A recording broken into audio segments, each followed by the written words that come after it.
বৃন্দাবন লীলা শ্লোকন স্মরণ দর্শন করবো। জয় রাধে রাধে, জয় রাধে রাধে। হরে অবসান হলো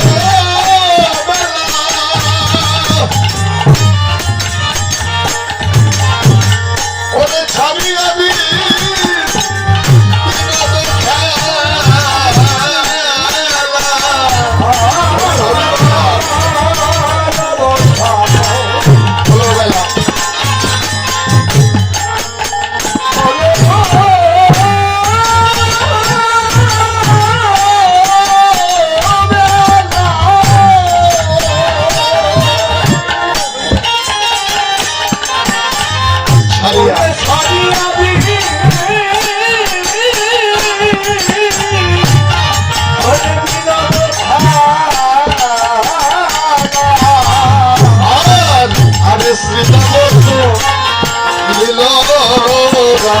পাশে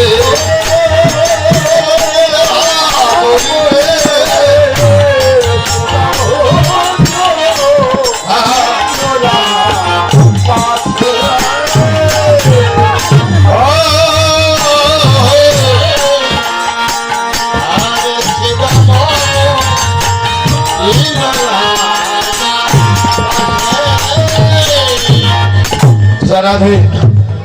এবার ভক্তের ভগবান কানাইয়া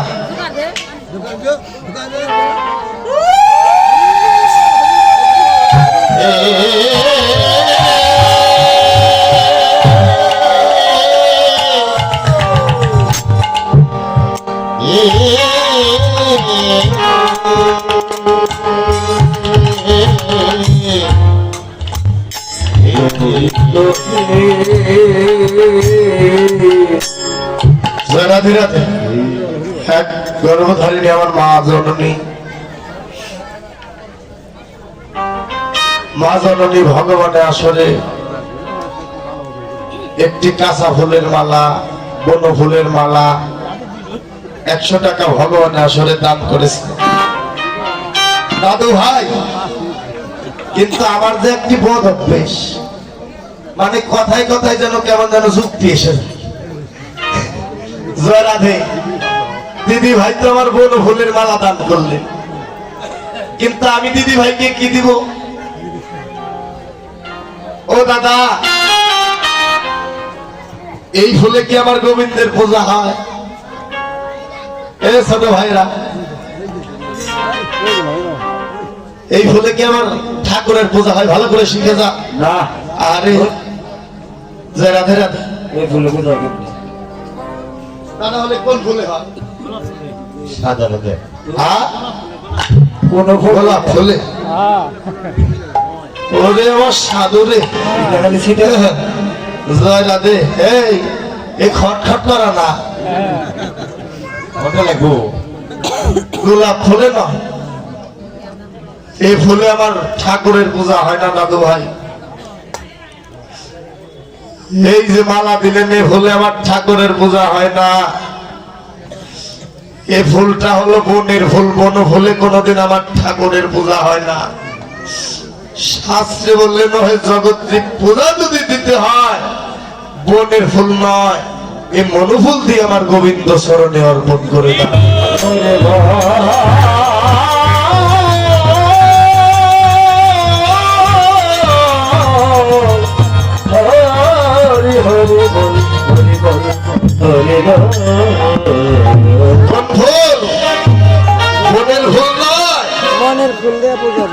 পূজা করতে হয় মনোফুল দিয়ে।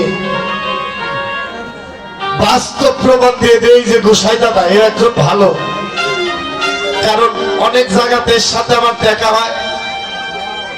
গুরুদেবদের নিন্দা করি না, অনেক গোসাই আসে শুধু বলে বিষ্ণু তৎ বিষ্ণু শেষ, অল্প একটু ছিটাছিটি করিস নাকি। আর আমার গোসাই দাদার পূজা আমি দেখি, কীর্তন করি আর দাদার পূজা দেখি, অনেক সুন্দর করে সত্য ভাবে যেন মন প্রাণ সবে দিয়ে আমার রাধা গোবিন্দের চরণে পুষ্প দান করে। এটাই নিয়ম। ওই দেখুন আমার দাদার হাতে বড় ফুল, ওই ফুল আমার গোবিন্দ পাচ্ছে না, গোবিন্দ কোন ফুলটা নিয়ে নিচ্ছে। আমার ওই গোসাইটারা যে হাতে ঠিকই মনোফুল, কিন্তু এই দেহের ভিতর যে মনোফুলটা আগে আমার গোবিন্দ চরণে অর্পণ করতে।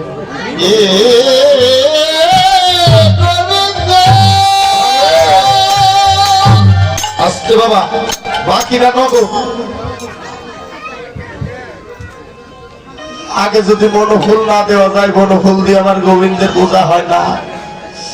তাই দিদি ভাই, তোমাকে দেবার মতো কিছু নাই। ফুলটা যখন দান করলে আশীর্বাদ করি, এই বনফুল নয়, বনের ফুল দিয়ে যেন আমার গোবিন্দকে তুমি ধরে রাখতে নাকি। শুধু আমার দিদি ভাই নয়, এই আসরে যত ভক্ত বসা আছেন, দাঁড়িয়ে আছে, যদি পূজা করতে হয় আগে মনোফুলটা আমার গোবিন্দ চরণে অর্পণ করে দাও। এই দেহ ফুলটাকে গোবিন্দ চরণে অর্পণ করে দাও। কারণ ভগবান ওই আপেল কমলা বেদেনা দানাদার এগুলো সেবা করতে আসে না বাবা। যদি দান করতে হয় ভগবানের চরণে সোনা দানা আপেল কমলা নয়, যদি দান করতে হয় মন তোমার আমার এই 3.5 হাত দেহখানা আমার গোবিন্দ চরণে চিরজনমের মতো সঁপে দাও।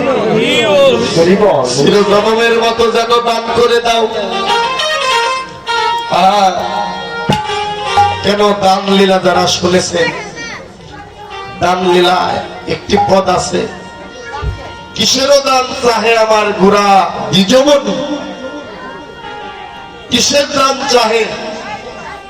আখর দিলেন মহাজন, এই জাগতিক জগতের দান নয়। দান যেন চাই আমার গৌর সুন্দর, যেন দেহদান। দেহদান যদি দান দিতে হয়, এই দেহটাকে আগে আমার গৌর গোবিন্দের চরণে দান করে দাও। এখানে আমার অনেক ইসলাম ধর্মের বাবা যারা আসো, বাবা কি দান করেছো? সারা গুরু ধরা তারাই তো আসে কীর্তনে। আসলে এই যে গুরু ধরা বাবাজি আছে, অনেক বসে আছে। কথাটি বাস্তব। যখন একজন ব্যক্তি পীরের হাতে হাত দেয়, আহলে বায়াত পাক পাঞ্জাতন। আহলে বায়াত পাক পাঞ্জাতন শব্দের অর্থ কি? এই দেহটাকে কুরবানি দেওয়া।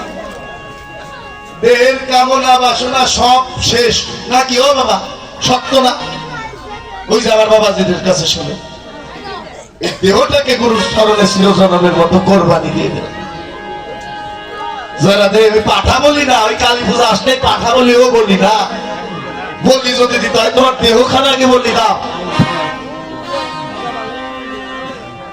যারা দেয় যদি বলি দিতে হয় 3.5 হাত দেহখানা আমার গোবিন্দ চরণে চিরজনমের মতো বলি দাও, সঁপে দিয়ে দাও। আমার বলতে আমি কিছু রাখিনি ঠাকুর। আমার জীবন যৌবন দেহ মন প্রাণ সকল কিছু তোমার চিরনে জনমের মতো অর্পণ করে দেব। এটাই ভক্তের আত্মনিবেদন, এরই নাম হলো কীর্তন। তাই আজ ভক্তের ভগবান কানাইয়া নবলক্ষ ধেনুর পাল্টা 10 রাখাল নিয়ে যেন খেলা করে, আজ যেন খেলা করে। আর শ্রীরাম বললেন, ও দাদা, তুমি তোমাকে বলেছো নিয়ে যাব তোমার গোপাল ঘরে দিয়ে যাব যেন সকাল সকাল। তাই বৈষ্ণব কবি পদ লিখলেন, অবসান হইল বেলা, ছাড়িয়া বিনোদ খেলা, শ্রীরাম চলিল রামা পাশে। এবার শ্রীরাম দাদা বলরামের আরেকটি নাম আছে। বলরামের আরেকটি কি নাম? সেই নাম ধরে যেন শ্রীরাম ডাকতে, কি নাম ধরে? ওরে শোনো দাদা, ও দাদা হলো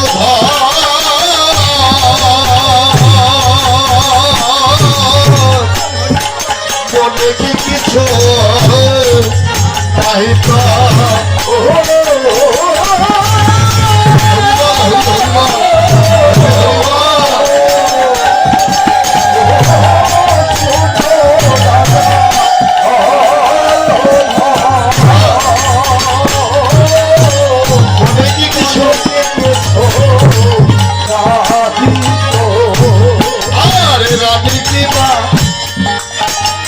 से होता साजे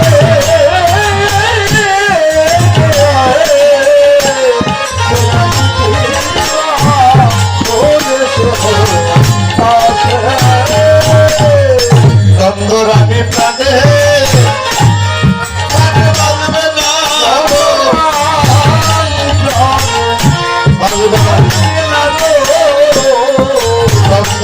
প্রাণে বাজবে না রে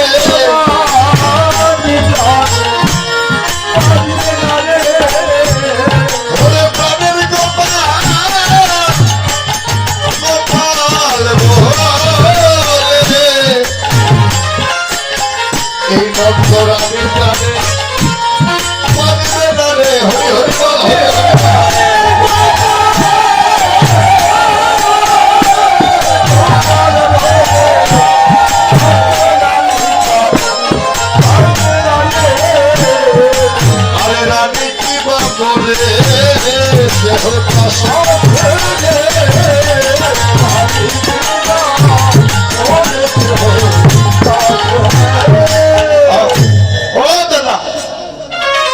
তুমি তোমাকে বলেছিলে দাদা কি বলেছিলে নিয়ে যাব যেন তোমার গোপাল ঘরে দিয়ে যাব যেন সকাল সকাল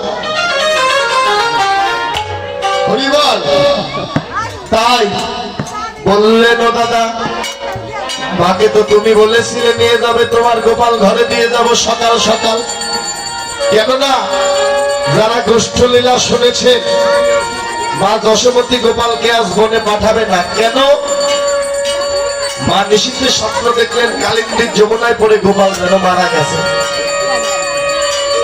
কালিদহ গঙ্গার তীরে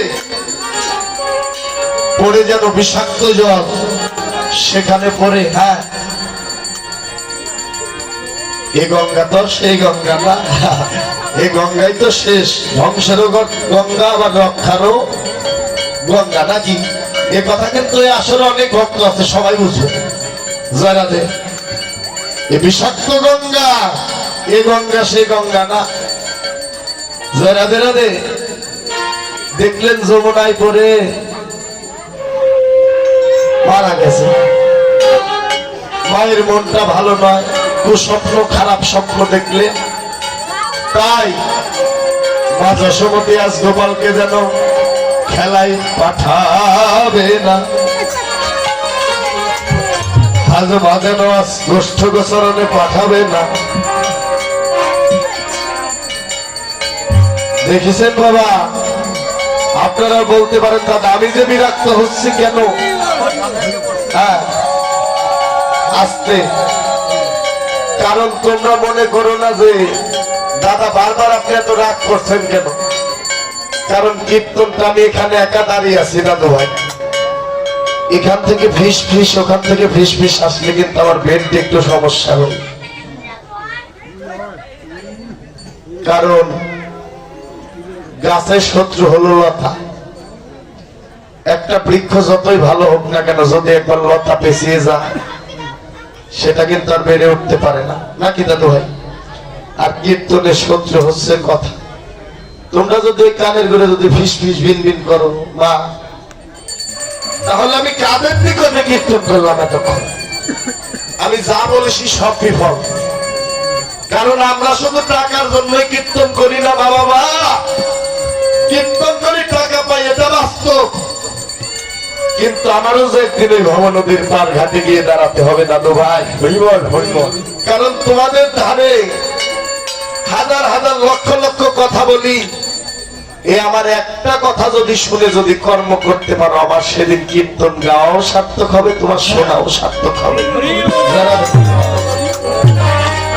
নাকি ও বাবা লাভের মধ্যে লাভ হলো এইটুকু নাকি এই যে কথা বলে আর যদি না আসলো তাহলে আমি যা বললাম সব বিফল সব শেষ যারা ধেরাবে তাই মাঝ বনে পাঠাবে না গোষ্ঠ গোচরণে পাঠাবেন না তাই দাদা বলরাম বলেছিল মা আমি নিয়ে যাব তোমার এই গোপালকে আবার তোমার গোপালকে ঘরে আমি যেন দিয়ে যাব দাদা বলরাম যখন বলে এদিকে শ্রীরাম বললেন দাদা মাকে তো তুমিই বলেছ ওরে রানী কে বলেছ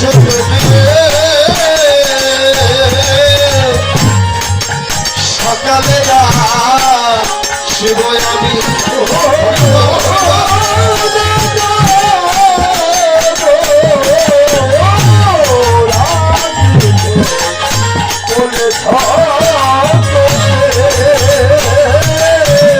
সকালে সকাল সকালে আরে ব্রজপুরে লইয়া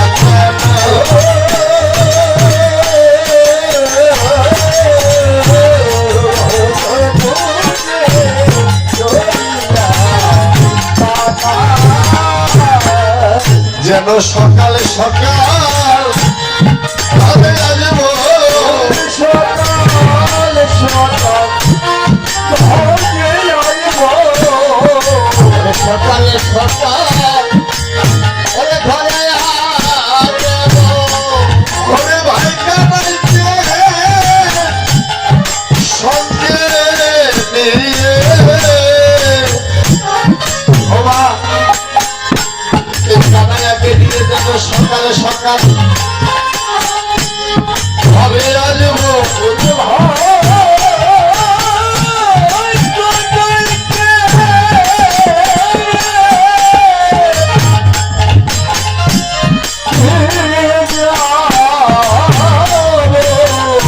সকাল সকাল আমরা সকাল সকাল আরে আরে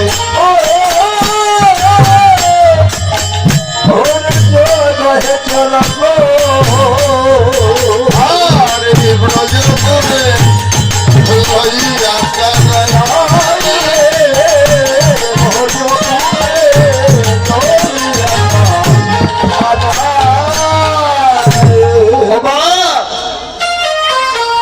সকাল সকালে যেন ঘরে আসবো দাদা তুমি তো মাকে বলেছ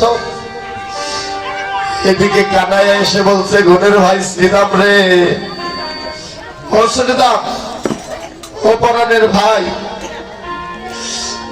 আজ আমার প্রাণটা যেন কেমন করে আজ আর আমি খেলা খেলবো না ভাই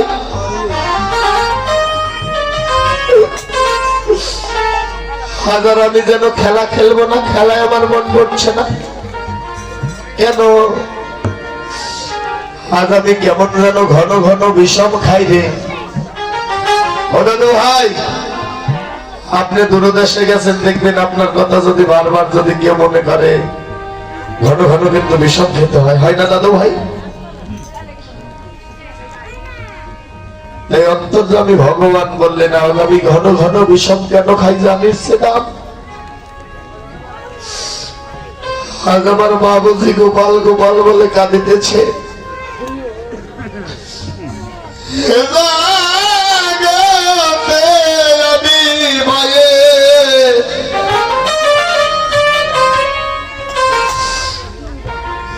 জগতে আমি মায়ের একা গোপাল জগতে মায়ের আমি বিনে যে আর কেহ নাই রে ও ভাই মাও যে আমার সামান্য মা নয় রে এই যে মা যশোমতী মা যে সামান্য মা নয় ও মায়েরা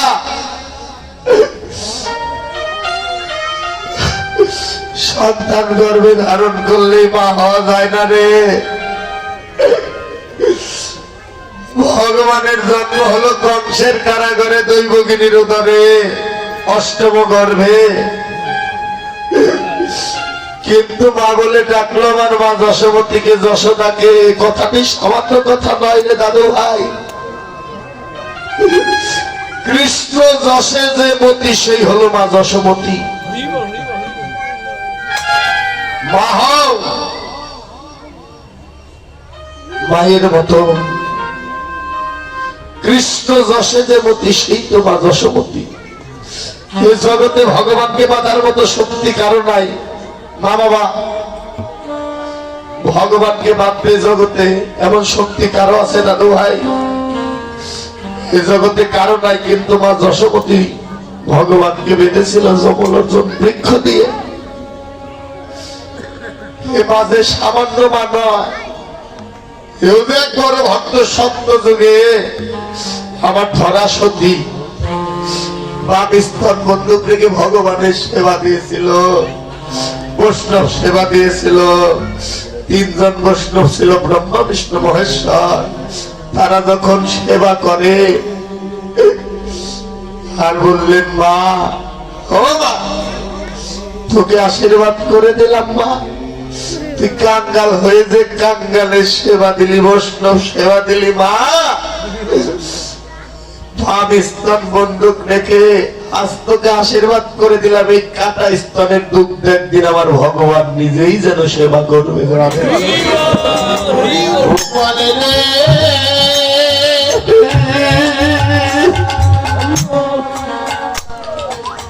বলে রে,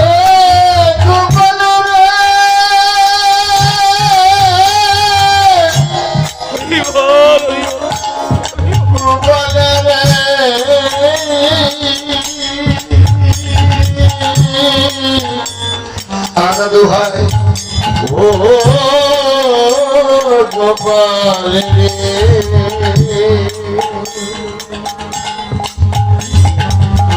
বাবা, এই ভগবানের জন্ম হলো অষ্টম গর্ভে কংসের কারাগারে দৈবকিনীর উদ্ধারে, কিন্তু মা বলে ডাকলো আমার মা যশোদা। কেন, ওই যে কথা ছিল সত্য যুগে,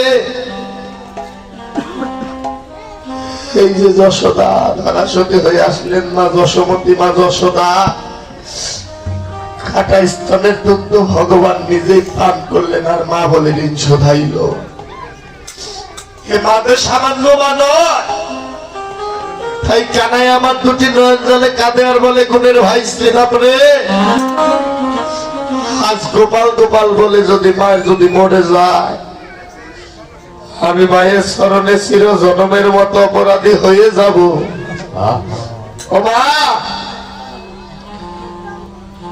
মা যদি মরে যায় আমি চির জনমের মতো অপরাধী হয়ে যাব মাতৃ স্মরণে। ভগবান নিজে বললেন, কিন্তু জগতে সেই মাকে আমরা চিনি না, আছে না বরন্দা? সেই মাকে চিনি না, বাবাকে চিনি না। এই যে মানুষ যাদের জন্য সুন্দর আলো দেখলাম এই জাগতিক জগতের, দাদা কত কিছু দেখলাম, সেই মাকে ভুলে গেলাম। এই রে ভালোবাসা, এক সন্তান মাস্টার, ওই দেখবেন বৃদ্ধ মানুষ অনেক বাড়িতে থাকে না, ওই বারান্দায় রাখে ওই একটি ছেলের বিল্ডিং, কিন্তু সেখানে মায়ের জায়গা হয় না, আছে না দাদু ভাই? হ্যাঁ, ছোট্ট একটি কুড়ো ঘরের মতো করে মাকে রাখে, বাবাকে রেখে দেয়। আছে দাদু ভাই, আমাদের গ্রামেও আছে। দেখবে ঘরের ভিতর মা হইসই করে, কারণ বৃদ্ধ মানুষ তো ছোট্ট বাচ্চার থেকে অবুঝ হয়ে যায়, কাঁদে হইসই করে। মাস্টার মানুষ, শিক্ষিত মানুষ এসে বললেন, বানিয়েছে একটা লাঠি, কারণ বৌমা বলে এ ভালো লাগে না হইসই, কারণ বর্তমান তো ছেলেরা দেখবে বেশিরভাগই ওই মায়ের মাকে তো চিনি না, কেন বিয়ে করার পর কিন্তু পর হয়ে যায়, পরের মেয়ে আনার।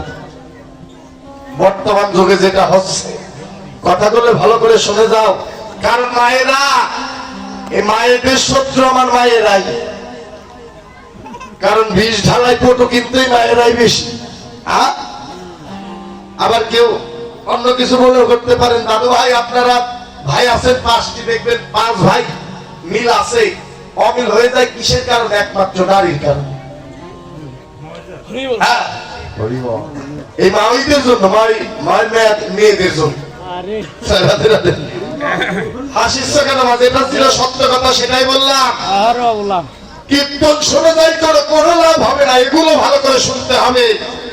তুমি সারা জীবন কেঁদেও কৃষ্ণ কৃষ্ণ বলে কাঁদিতে কাঁদিতে যদি কৃষ্ণর ভিতর ঢুকেও যাও, কৃষ্ণ কৃপা করবে না, হবেও না। কেন? আগে এগুলো সংযুক্ত হতে হবে, এগুলো ত্যাগ করতে হবে।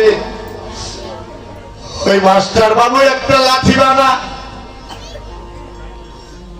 বলে, ওই যে মা হইসই করছে, যখন হাও মাও করে কাঁদে লাঠি নিয়ে যে মাকে মারে, বাস্তব কিন্তু বাবা, কথাটা কিন্তু ভাঙিয়ে বলছি না, বাস্তব। আমাদের পাশের গ্রামে এই ঘটনাটি হয়েছে। মাকে মারে লাঠি দিয়ে, মাকে লাঠি দিয়ে পিটা।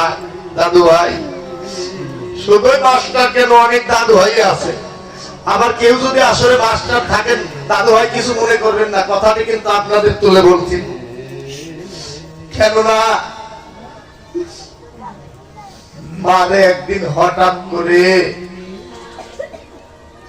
ঘরে এসেছে মাকে মেরে।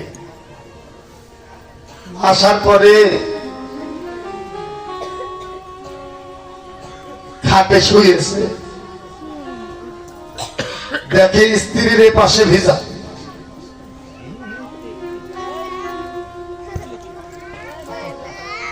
তখন স্ত্রী এ পাশ থেকে ছেলেকে নিয়ে পাশে রাখে,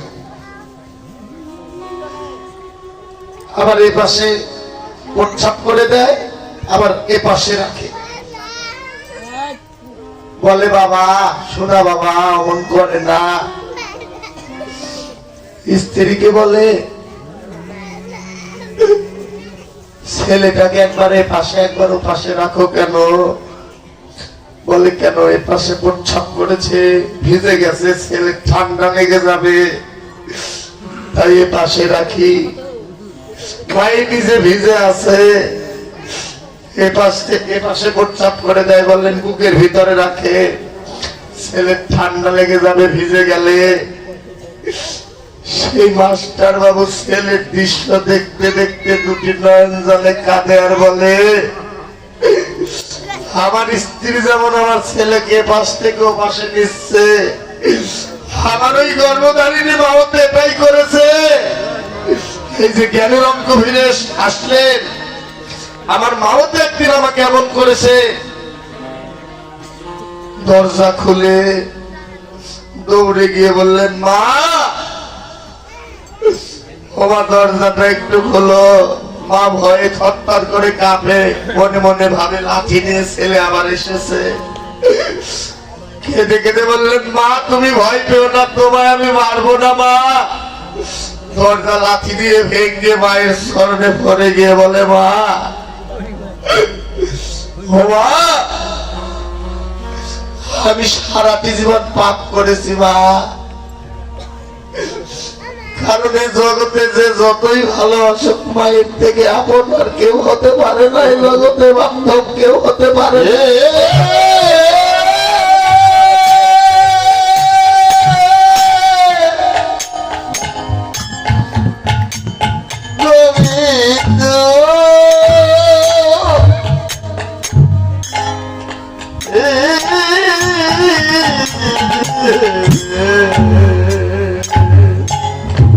মায়ের থেকে জগতে কেউ তোমাকে যে ভালোবাসবে সে কথাটি হলো মিথ্যা কথা।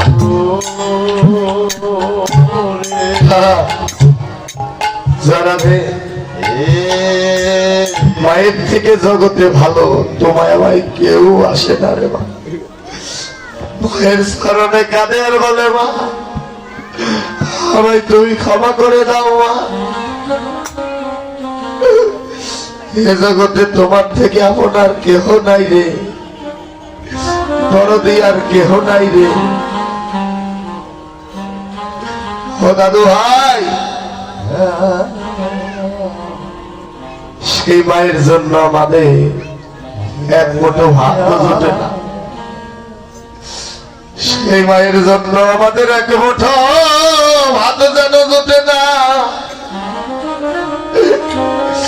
দাদু শব্দ না দেখবে বাড়িতে কুকুর আছে 5টা, থাকে না, কুকুরের জন্য ভালো খাবার জোটে, দেখবে বেঁচে গেছে ভাত তরকারি ভাজি ফেলে দিচ্ছে, কিন্তু গর্ভধারিণী মায়ের জন্য যে এক মুঠো ভাত জোটে না। শুধু তোমাদের আর কি বলবো রে মা, প্রত্যেক বাড়িতে বাড়িতে মা বাবা যেন ভাগ হয়ে যায় নাকি। বৃদ্ধাশ্রম তো আছে, বাড়িতেও বৃদ্ধাশ্রম, দাদা বাড়িতেও বৃদ্ধাশ্রমের থেকে কম নয়। যদি 3টি ছেলে থাকে 1 মাস এর ঘরে, 1 মাস ওর ঘরে, 1 মাস ওর ঘরে, আছে না দাদু ভাই? বর্তমান তো এই ভাগাভাগি হয়েছে। আমি তুমি তো ভাগ করলাম। যখন মা বাবা মাই ছোট থেকে এত বড় করলো, মা বাবা কি কোনোদিন ভাগ করেছে রে দাদু ভাই?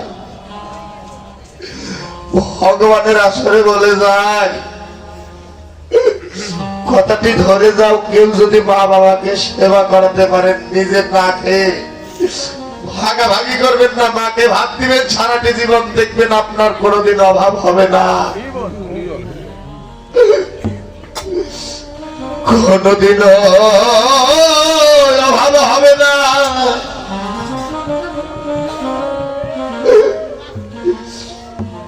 চির সত্য কথা দাদু ভাই। দেশের যে পরিস্থিতি ছিল একদিন হঠাৎ করে বাড়িতে চেয়ারের ভিতর বসে মাকে বলি, মা এবছর মনে হয় কীর্তন করতে পারবো না, কারণ দেশের পরিস্থিতি ভালো না। বলে, বাবা পারবি, অসুবিধা হবে না। সত্য বাবা, কার্তিক অগ্রহায়ণ মাস কীর্তন কম ছিল। এই যে পৌষ মাঘ ফাল্গুন কীর্তনের অভাব নেই, কীর্তন করলেও শেষ হবে। যে কীর্তন গুলো না করে দিচ্ছি, ও কীর্তন 1 বছরে গিয়েও শেষ করা যাবে না। প্রত্যেকদিন 2টা 4টা করে কীর্তন, শুধু না একই ডেটে, পারি না। কারণ যদি মায়ের প্রতি বিশ্বাস ভক্তি থাকে, মা বাবার আশীর্বাদ থাকে, এই যে মায়ের কারণে আজ কীর্তন করছি আসরে দাঁড়িয়ে। মা আমার দ্বারে দ্বারে ভিক্ষা চেয়েছিল।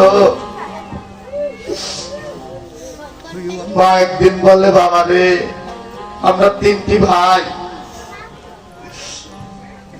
বলে তোকে তো টাকা পয়সা দিতে পারবো না, কিন্তু যে আশীর্বাদ করে দিলাম, তুই ঘুরবি যেন সাধুগুরু বৈষ্ণবের বাজারে গিয়ে গিয়ে। চির সত্য কথা দাদু ভাই। মা বাবার আশীর্বাদে যে আপনাদের মতো আজ ভক্ত সঙ্গ সাধু সঙ্গ করি,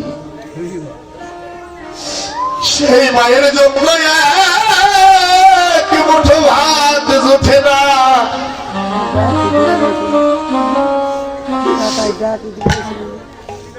দুর্গা পূজা আসে মা, আমাদের সনাতন ধর্মের সব থেকে বড় পূজা হচ্ছে দুর্গা পূজা, তাই না দাদু ভাই? সারা বছর তো আমরা কাপড় চোপড় যতই কিনি, আলমারি ভরা কাপড়ও দাদা, তবু কিন্তু নতুন কাপড় চোপড় আমাদের কেনা হয়, কেনাকাটা করা হয় দুর্গা পূজার ভিতরে, তাই না? সত্য না ভাইরা? কেনাকাটা হয়। দেখবেন বাড়িতে 5 ছেলে, 5 জন ছেলে, কম না কিন্তু। বড় ভাই মনে মনে ভাবনা করে, আমি তো সবার জন্য কিনলাম, মায়ের জন্য কি আর কিনবো? মেজো ভাই মনে হয় মায়ের জন্য কিনবো, আছে না অনেক বাড়িতে দাদা? আবার মেজো ভাই মনে মনে ভাবনা করে, মায়ের জন্য মনে হয় পর্দা কিনেছে, আমার ছোট জন কিনেছে, আমার আর কিনা লাগবে না। আবার 3 নাম্বার জন্য মনে মনে ভাবনা করে, হ্যাঁ ও দাদু ভাই, কথাটি শক্ত হয়েছে এমন কাহিনী। কারণ ছেলের জন্য হয়েছে, মেয়ের জন্য হয়েছে, স্ত্রীর জন্য হয়েছে, টাকা কম পড়েনি। কিন্তু মায়ের জন্য একটা 500 টাকা দিয়ে সাদা শাড়ি কিনতে গিয়ে টাকা কম পড়ে গেছে, আছে না দাদা? সবার জন্য হয়েছে, কিন্তু 5 ছেলে মনে মনে ভাবনা করে, এ ভাই না কিনো, ও ভাই কিনবে, কিনতে কিনতে মায়ের জন্য কোনো শাড়ি হয়নি। মায়েরা কথাটি হৃদয় দিয়ে ভেবে দেখো, ওই রকম মা জননী আসরে আমার 2-1 জন আছে। এই আসরে 2-1 জন বসে আছে। মা জননী যেন বারান্দার ভিতর বসে থাকে, নতুন কাপড় চোপড় পরে, ছেলে মেয়ে স্ত্রীকে নিয়ে যায় মাটির মা দুর্গা মাকে দেখতে। ও দাদা, মাটির মা দুর্গা মাকে দেখে ভক্তি করে। মাটির মা কয়, তুই পাপ, তোর ভক্তি নিব না কেন? তোর ঘরে যে জ্যান্ত দেবতা আছে সেই দেবতার চরণে তো একদিন ভক্তি দিলি না। ঘরে যে জ্যান্ত দেবতা রয়েছে সেই দেবতার চরণ তো একদিন ভজন করলি না। মা বাবা, এই ভগবানের আসরে বলে ওই মাটির মা দুর্গা মাকে ভক্তি করলে কি হবে? ওই কালী মাকে ভক্তি করলে কি হবে? ঘরে যে যে দেবতার কথা বলতে পারে সেই দেবতার স্মরণে তো একদিন ভক্তি করলে না। সেই দেবতার স্মরণে তো একদিন স্মরণ করলে না। ওই মাটির মাকে ভক্তি করলে কিছুই হয় না রে। যার জন্য এ জগতে এলাম, যার জন্য জাগতিক জগতের আলো দেখলাম, তাকে যে একদিন চিনলাম না। করে যার লাগিয়া ঘরে আমি ভাবে এলাম, ঘরে একদিন তাহার সেবাই লাগলাম না।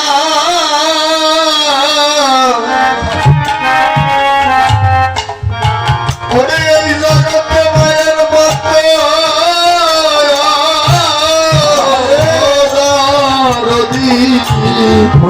হরিবল বান্ধব আমি আর তো পাবো না। হরি হরিব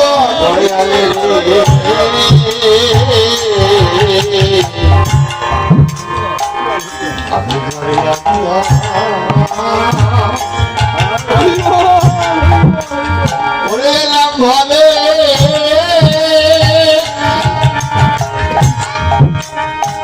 আমি তার সেবায় আমি আগে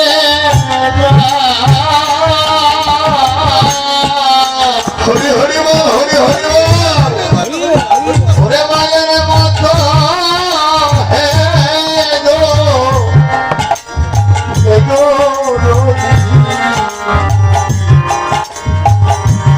আরে তো পাবো না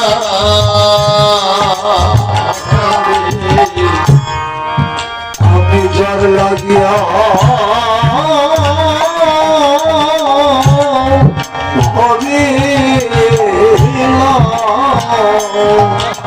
ভাই আমি তারে ছিলাম না।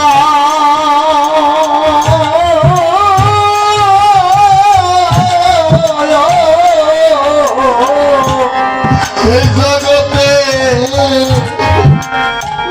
ওরে মায়ের মতো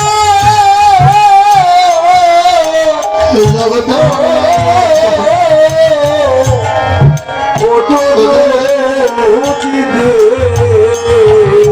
আগে আমি আর তো পাবো না। ওরে দয়াল রে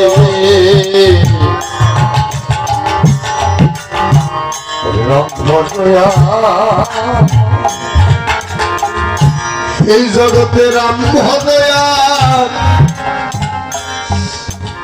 ভজয়া তুমি কৃষ্ণ ভজ। আরে এই কৃষ্ণ ভজ তোমার তাতে নাই রে ও সুখরে। ওরে এই মাতা পিতার চলো স্মরণ করে তোমার আমার সব সাধনার মূল। হরিবল হরিবল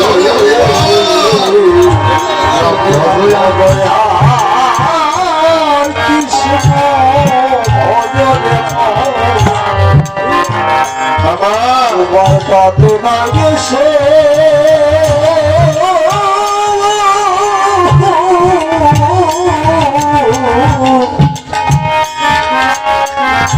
ওরে মাতা পিতা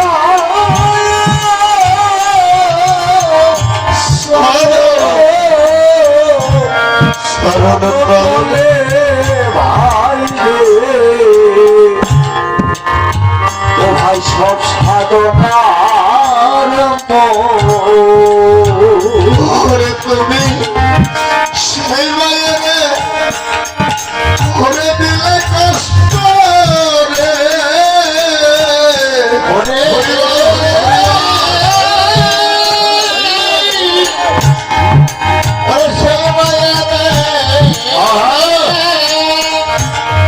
দিলে কষ্ট ওরে দিলে কষ্ট রে। ও তুমি সময়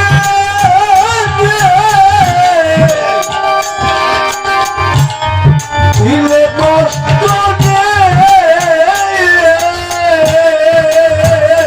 ওরে তোমার এই কপাল সুখ হবে না।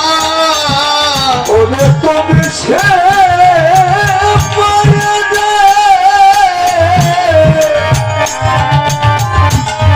দিলে কষ্ট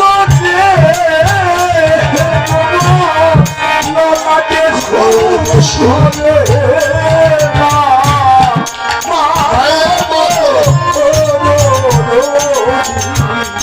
কোথাও পাবে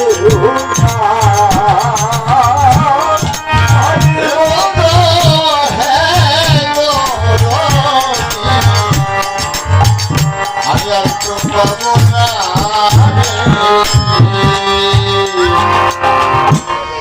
এ জগতে মা বাবার মনে যারা কষ্ট দেয় রে আজকে ভাই এ জগতে সে কষ্ট যেন আমার ভগবানের গায়ে লেগে যায়। তুমি যতই ঘুরো মন্দির মসজিদ যতই করো গঙ্গা স্নান এ জগতে মা বাবাকে না ভালোবাসিলে যেন আমার হয় না খুশি ভগবান। বাবা শুধু মাটির মা ওই দুর্গা মা কালী মাকে ভোজো না, নিজের জ্যাঠ দেবতাকে একটু ভোজো। সত্য একটি কথা দাদু ভাই, কবির সরকার কবিগুরু বিজয় সরকার গ্রামেতে দুর্গা পূজা করবে।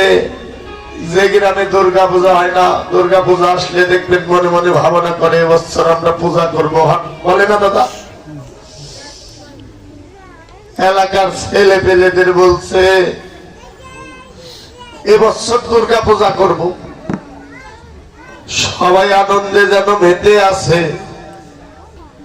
কেন এলাকাতে দুর্গা পূজা হয় না? এবছর উৎসব হবে, আনন্দ হবে,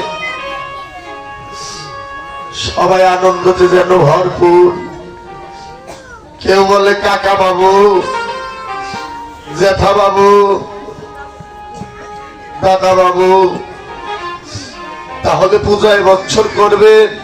হ্যাঁ পূজা করব। বিজয় সরকার পূজার কথা বললে দেখতে দেখতে ঘনিয়ে এলো সময়। দেখবে আমাদের দুর্গা পূজা হলে কিন্তু আমরা 2 মাস 3 মাস আগে থেকে কিন্তু প্রতিমা বানানো শুরু করি, তাই না দাদু ভাই? মন্দিরে মন্দিরে যেন প্রতিমা তৈরি